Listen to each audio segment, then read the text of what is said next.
off. Stand up. You'll be falling at 130 miles per hour. Try not to get frostbite from the wind chill. 1 minute to drop off. Move to the rear. Activate bailout bottle. This is one for the history books. The world's first halo jump. 10 seconds to drop off. Stand by. Status okay. All green. Prepare for drop off. Countdown. 5, 4, 3, 2, 1. Spread your wings And fly. God be with you.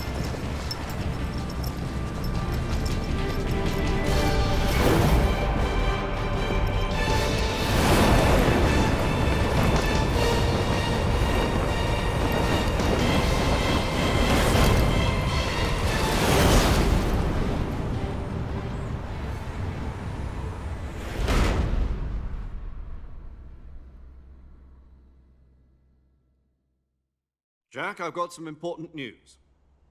The head of the CIA has finally given us the green light for the Virtuous mission. Virtual mission? No, the Virtuous mission. The future of our Fox unit depends on it. If it succeeds, we'll be officially organized into a unit. Virtuous mission? Sounds like some kind of initiation ritual. You know, don't get cocky. This isn't a training op.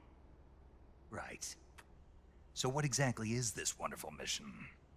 Well, about 2 years ago, a certain Soviet scientist requested asylum in the West through one of our moles. His name is Nikolai Stepanovich Sokolov. He's head of the OKB-754 Design Bureau, one of the Soviets' top-secret weapon research facilities, and the East's foremost expert on weapons development. Sokolov? Isn't he that famous rocket scientist? The very same. On April the 12th, 1961, the Soviets achieved the first manned spaceflight in history. The Earth was blue, but there was no God. Well spoken. The rocket that carried Yuri Gagarin to orbit was the A-1, known as the Vostok rocket. Sokolov is said to be the man most responsible for the multi-engine cluster used in that rocket.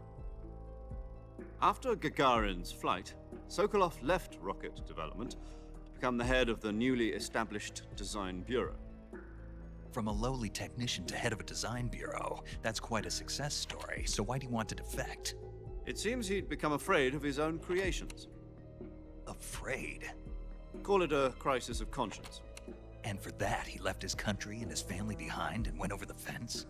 Not exactly. One of his conditions was that his family was also to be taken safely to the West. We used a mole to get the family out first and succeeded in sneaking Sokolov over the Berlin Wall shortly afterwards. I was the one who conducted the operation. The security on the eastern side was still full of holes back then. Then what? We got Sokolov over in one piece, but the whole ordeal had left him exhausted, and we checked him into a hospital in West Berlin. It took him 2 weeks and more than 600 miles to get from the research facility in the Soviet Union to Berlin. He was in no condition to say anything coherent. And it was only a week later that we had something much bigger on our hands. The Cuban Missile Crisis. October the 16th, 1962, President Kennedy received word that the Soviets were in the process of deploying intermediate-range ballistic missiles in Cuba. The President demanded that the Soviets dismantle and remove the missiles. At the same time, he announced a naval blockade to prevent further missile shipments from reaching Cuba. But the Soviets didn't back down, instead placing their armed forces on secondary alert. Soviet transport ships carrying missiles continued on course towards Cuba. US and Soviet forces went on alert for an all-out nuclear war. Frantic negotiations were conducted through the UN's Emergency Security Council and unofficial channels to end the hair-trigger standoff. Finally, on October the 28th, the Soviet Union agreed to remove its missiles from Cuba, and so the world avoided a nuclear holocaust. But in order to get the Soviets to pull their missiles out, we had to make a deal. You mean the one where the US agreed to remove its IRBMs from Turkey? No. The Jupiter IRBMs deployed in Turkey were obsolete, and we were going to get rid of them anyway. They had no strategic value whatsoever to either the US or the Russians. The Turkey deal was a ruse, a cover story that was fed to the other intelligence agencies around the world. So what did the Russians really want? Sokolov. They wanted us to return Sokolov. You mean the Soviets pulled out of Cuba just to get their hands on Sokolov? That's right. What the hell was he working on? At the time, we had no idea. We were running out of time. It was either give up Sokolov or risk full-scale nuclear war.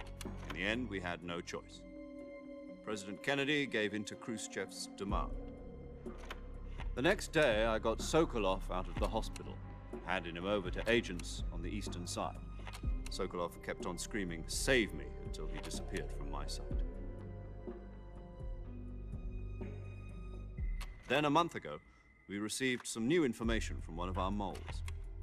About Sokolov? Yes. He was taken back to the research facility and forced to continue working on the weapon in question under KGB supervision. What's more, it's on the verge of completion. So what kind of weapon is it? Something to do with space rockets? No, missiles. Same technology. I guess you're right. We don't know the details, but it appears to be a new kind of nuclear device. For half a year now, the Soviets have been conducting frequent nuclear tests at Semipalatinsk. Something to do with the weapon, I assume. We're talking about a secret weapon so big that Khrushchev was ready to pull out of Cuba to get it back. Is Sokolov still in the facility? No. According to our intelligence, he's in Selinoyarsk, a place in the mountains about 3 miles to the west that's known as the Virgin Cliffs. The Virgin Cliffs. Nice name for a virtuous mission. They moved him there just recently. Why? Apparently, they're conducting a field test of the weapon, but it's our best chance to get him back. This mission would never have been possible if he was still in the research facility.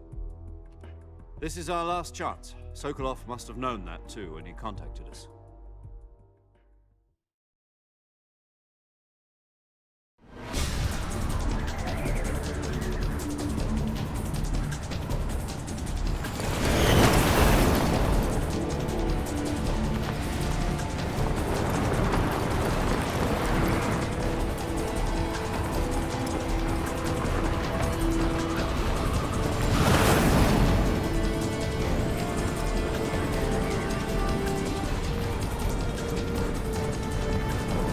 Listen up, Jack.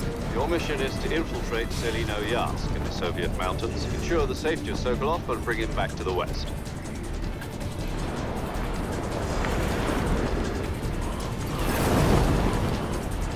If we don't get Sokolov back before that weapon is complete, we'll be facing a major crisis. The clock is ticking.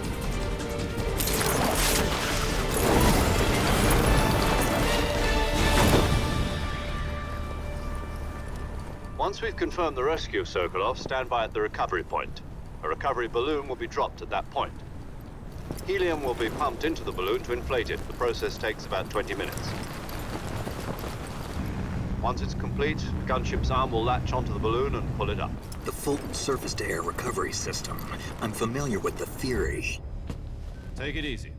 It's been combat-proven. Do you think Sokolov is up to it? The shock will be less than during a parachute jump, and the arm can handle up to 500 pounds. So you're planning on going over the border in a single combat Talon?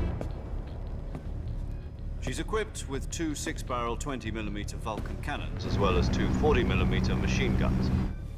Sounds like she could hold her own against a battalion of tanks. Even with the fuel in the reserve tank, we're facing a 4-hour time limit. If all goes well, it shouldn't take more than a few hours.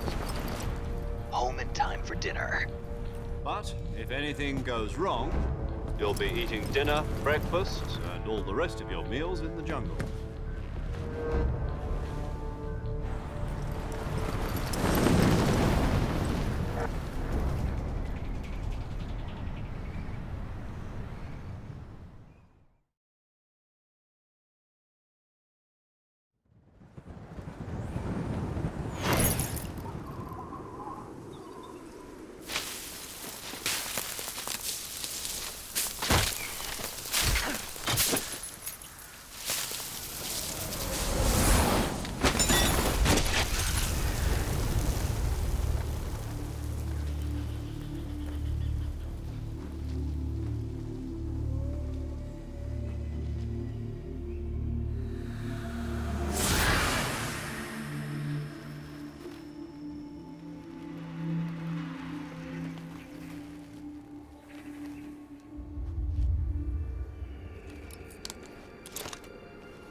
you copy? You're already in enemy territory, and somebody might be listening in. From here on out, we'll be using code names to refer to each other. Your code name for this mission will be Naked Snake. I'll be referring to you as Snake from now on. You're not to mention your real name. Snake? What, you don't like snakes? What do you mean? Well, you've eaten one before, haven't you?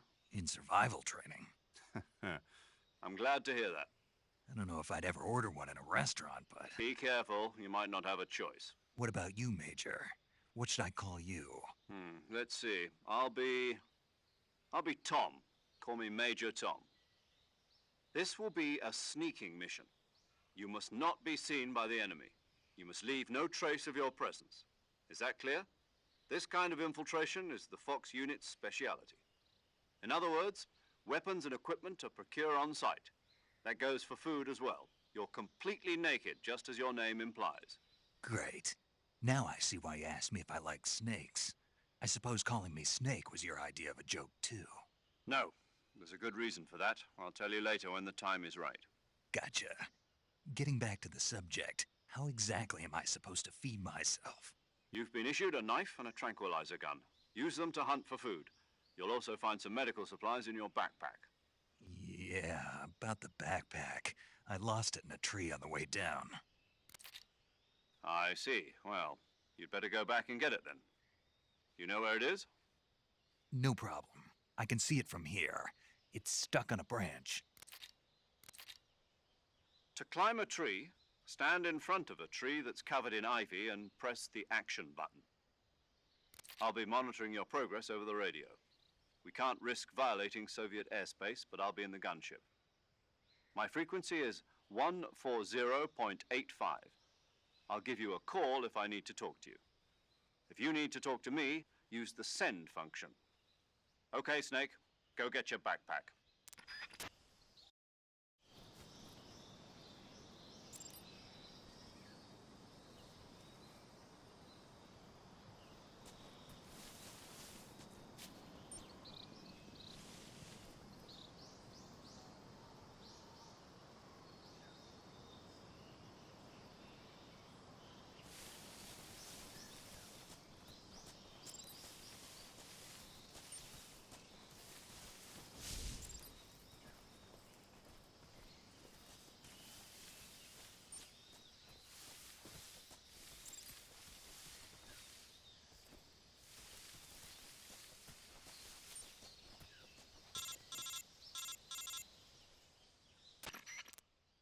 Snake, where do you think you're going? You can't expect to... First you'll press...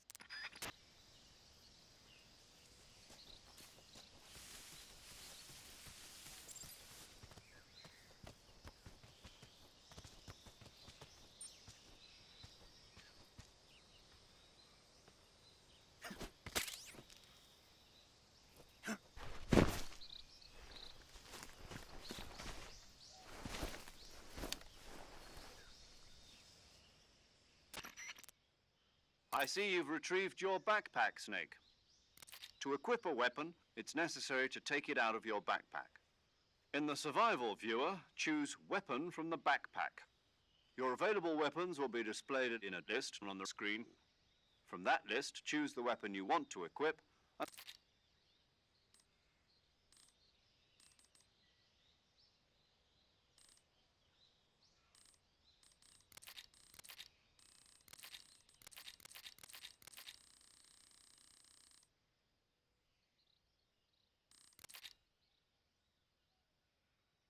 The Cobra Unit, a group of heroes that brought the war to an end and saved the world. As long as you've got a legendary hero